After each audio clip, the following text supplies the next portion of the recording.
ہیں، مگر اس کے باوجود عبادتوں کا حال یہ ہے کہ آپ نے 40 سال تک عشاء کے وضو سے فجر کی نماز ادا کی، 15 سال تک روزانہ قرآن پاک ایک ختم کیا رات میں۔ غوث پاک اتنی عبادت کرتے تھے، کئی نوافل، ساری رات دعائیں، گر گڑانا اللہ کی حضور، دعائیں۔ اب میں آپ سے سوال کرتا ہوں، غوث پاک کے چاہنے والے بیٹھے ہیں، 11ویں مناتے ہیں، لنگر کھلاتے ہیں، بہت اچھی بات ہے، مگر اے 11ویں منانے والوں، غوث پاک 40 سال تک عشاء کے وضو سے فجر پڑھے اور قادری کہلانے والا نہ عشاء پڑھے نہ فجر پڑھے۔ غوث پاک 15 سال تک روزانہ قرآن پڑھے، پورا قرآن پڑھے ہیں، اور غوث پاک کا مرید کہلانے والے کو قرآن پڑھنا ہی نہ آتا ہو۔ بتاؤ نا، یہ کیسی غوث پاک کی غلامی ہے، یہ کیسی اولیاء کرام سے محبت ہے؟ صرف نعرے لگائیں گے، صرف نیازیں کھائیں گے؟ ہم نیازی بعد میں ہیں، نمازی پہلے ہیں۔ نماز پہلا فرض ہے، اور واقعی اگر فیضان اولیاء چاہتے ہو نا تو سیرت غوث اعظم سے سیکھ کر جانا ہے۔ آج یہ نیت کر کے جانا ہے، کچھ بھی ہو جائے آج کے بعد ہماری کوئی نماز قضا نہیں ہوگی، ہم انشاءاللہ روزانہ تلاوت قرآن کریں گے، اور تلاوت قرآن سیکھ کر کریں نا، صحیح تلفظ سے پڑھنا نہیں آتا؟ دعوت اسلامی نے جگہ جگہ مدرسے بنائے، بچوں کے الگ بنائے، بڑوں کے الگ بنائے، بہنوں کے الگ بنائے، بچیوں کو بھیجے مدرسوں میں، خود جائیں، بچے جائیں، قرآن صحیح پڑھیں گے تو قرآن کی برکت ملے گی نا۔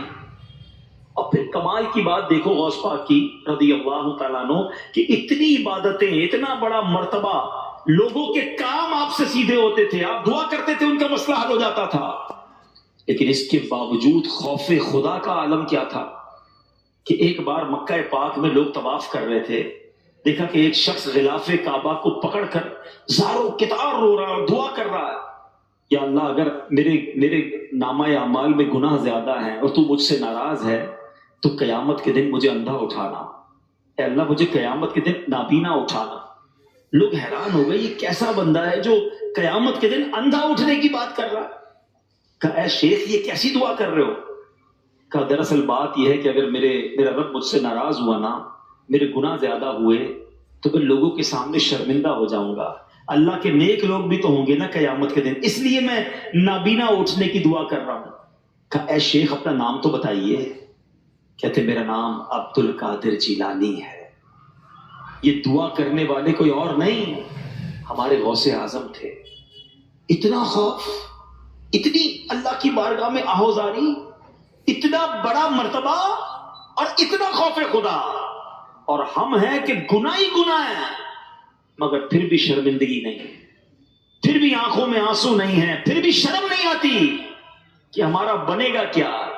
ہمارے یہاں تو کوئی ایک حج کر لے، عمرہ کر لے، تھوڑی سی نمازیں پڑھ لے، تھوڑا صدقہ خیرات کر دے، لگتا ہے جنت کا ٹکٹ لے لیا ہے، ٹینشن ہی ختم ہو جاتی ہے۔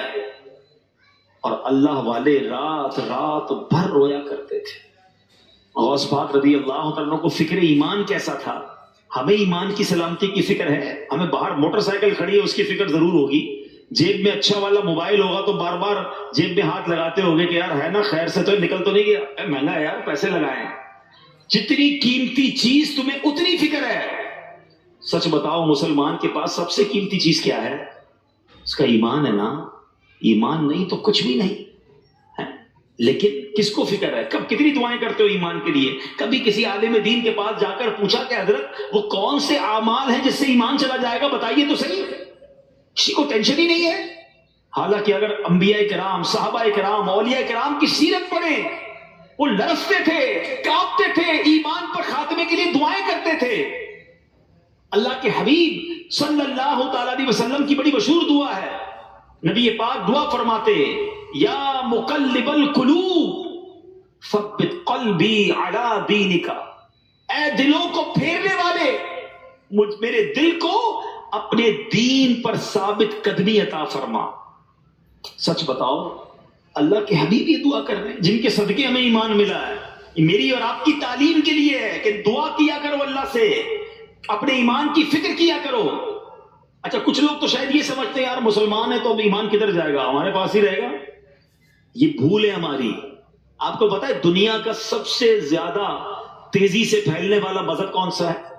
The most growing religion on earth، وہ ہمارا مذہب اسلام ہے. اللہ کی رحمت سے بہت تیزی سے لوگ دنیا بھر میں مسلمان ہو رہے ہیں.